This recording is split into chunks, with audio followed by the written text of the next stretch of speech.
जो पढ़ाई आज आपको दर्द लग रही है ना, अगर आप इस दर्द को झेलते रहे तो याद रखिएगा कल ये दर्द आपकी सबसे बड़ी ताकत बन जाएगा।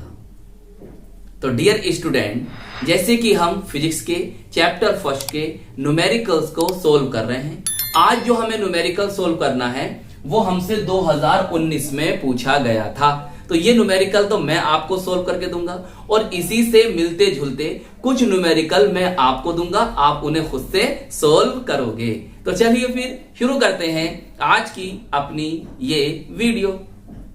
देखिए ये आपका न्यूमेरिकल है, बहुत ध्यान से समझो। उस वैद्युत क्षेत्र की तीव्रता ज्ञात कीजिए। क्या करना है? वैद्युत क्षेत्र की तीव्रता ज्ञात करनी है जो 0.001 0.001 मिलीग्राम द्रव्यमान की एक तेल की बूंद जिस पर 3 इलेक्ट्रॉनिक आवेश हैं को संतुलित कर सके। चलिए अब हम कैसे करेंगे सर? आप कुछ मत करिए, आपको जो वैल्यूज दे रखी हैं उन्हें यहां लिखिए। सबसे पहले खुद ब खुद रास्ते बन जाएंगे मेरे दोस्त। आप सिर्फ एक काम करिए, खूब बड़े बड़े सपने देखिए और उन्हें पूरा करने के लिए कोशिश करते रहिए। चलिए आपको दे रखा है बूंद का द्रव्यमान, मैं लिखता हूं m बराबर दे रखा है हमको 0.001 मिलीग्राम दे रखा है, मतलब mg दे रखा है। अब देखो इस मिलीग्राम को मुझे करना है किलोग्राम में, तो मैं क्या करूंगा? हम जानते हैं, क्या जानते हैं कि 1 मिलीग्राम बराबर कितना होता है? 10⁻⁻6 किलोग्राम के। अब देखो मैं इसका ये दशमलव डेसिमल को हटाना चाहता हूं, सही। तो ये देखिए यहां से कितने डिजिट इधर? 1 2 3, तो ये बन जाएगा बेटा आपका ऐसे करके 10⁻³ और मेरे पास ये 10⁻6 क्या है? मैं केजी में, किलोग्राम में।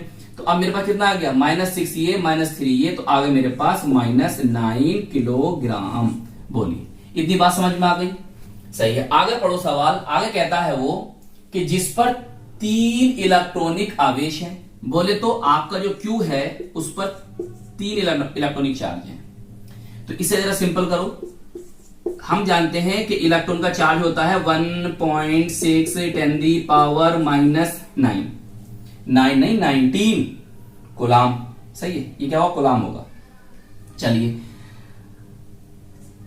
16 के कितने होते हैं? 48, तो पॉइंट यहां आ जाएगा। ये बना आपका Q।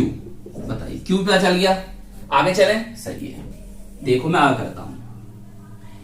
हमें क्या करना है? हमें वैद्युत क्षेत्र की तीव्रता ज्ञात करनी है। बोले तो सर हमें ज्ञात करना है ये। चलिए अब कैसे करेंगे? सुनिए बहुत ध्यान से, कैसे करेंगे? उसने क्या करा, कह रहा है, वो कह रहा है संतुलित कर सके। तो देखो जो बूंद है किसको संतुलित कर सके सर? बूंद को। ये बूंद है हमारी, बन जा बन जा बन जा बन जा बन जा, बन गई बूंद। ये है बूंद, सही है। अब ये बूंद क्या संतुलित होगी?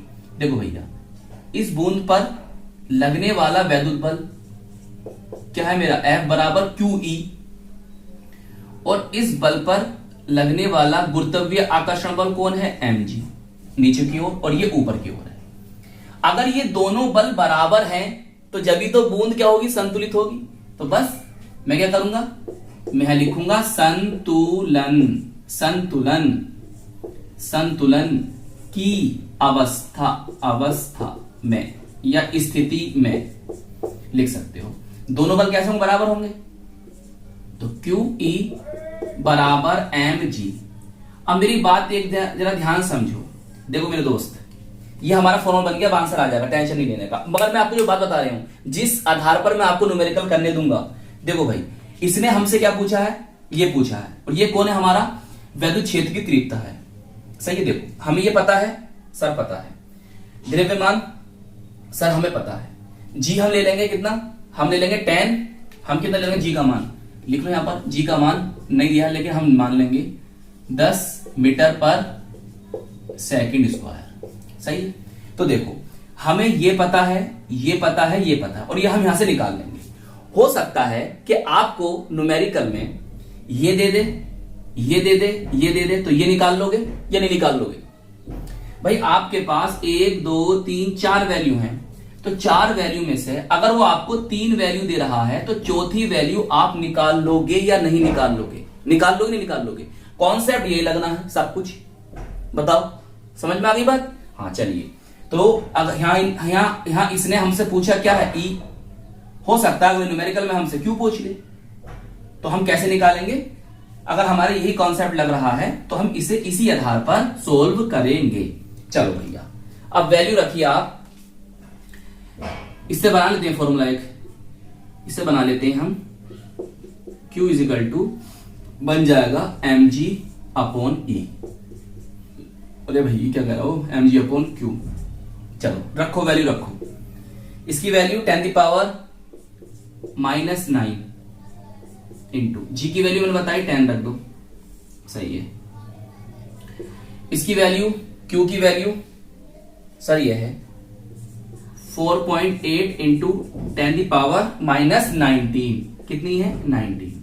बताओ इतनी बात समझ में आई या नहीं आई? इतनी बात समझ में आई है या नहीं आई है? बताओ।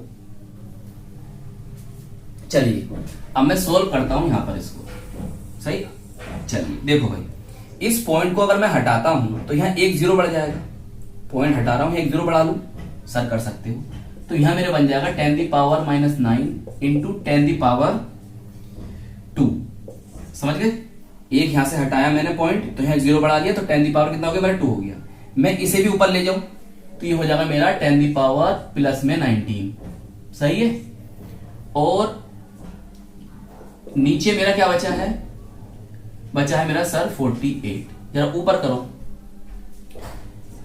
ऊपर आपका बनेगा बेटे, देखो यहां से निकालोगे, 9 में से 2 गए तो कितने बचे? 7 बचे। कितने बचे? 7। और माइनस के 7 बचे, तो माइनस के 7 ये प्लस के 19, तो कितने बचेंगे आपके पास? 12। कितने बचे? 12। तो 1 गुणा 10 की पावर प्लस के 12 आएंगे अब 12 अपॉन 48। सही है। आप एक को इससे भाग कर दो, इतना तो आता होगा 0.0208 इंटू 10 की पावर मेरे पास आ गया 12। अच्छा अब तुम देखो, अब आगे देखो, अगर मैं इस पॉइंट को यहां से कहां लेकर आता हूं? मैं यहां लेकर आ रहा हूं, तो मैं कहां जा रहा हूं? कहां जा रहा हूं? राइट साइड जा रहा हूं। तो राइट साइड जाने पर जितने डिजिट आएंगे उतनी पावर माइनस में जाएगी। कैसे? देखो ये 2.08 हो गया, और यहां पर थे 1 और 2 डिजिट, तो माइनस के 2 पावर में।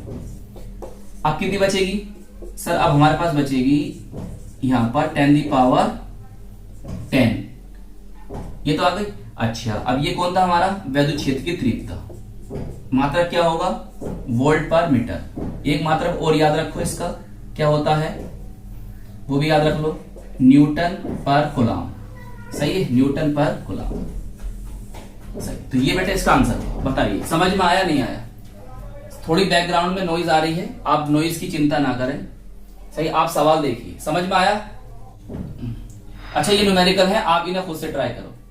तो आई होप ये न्यूमेरिकल आपको अच्छी तरह से समझ में आ गया होगा, और हम मिलेंगे आपको इसकी नेक्स्ट वीडियो में।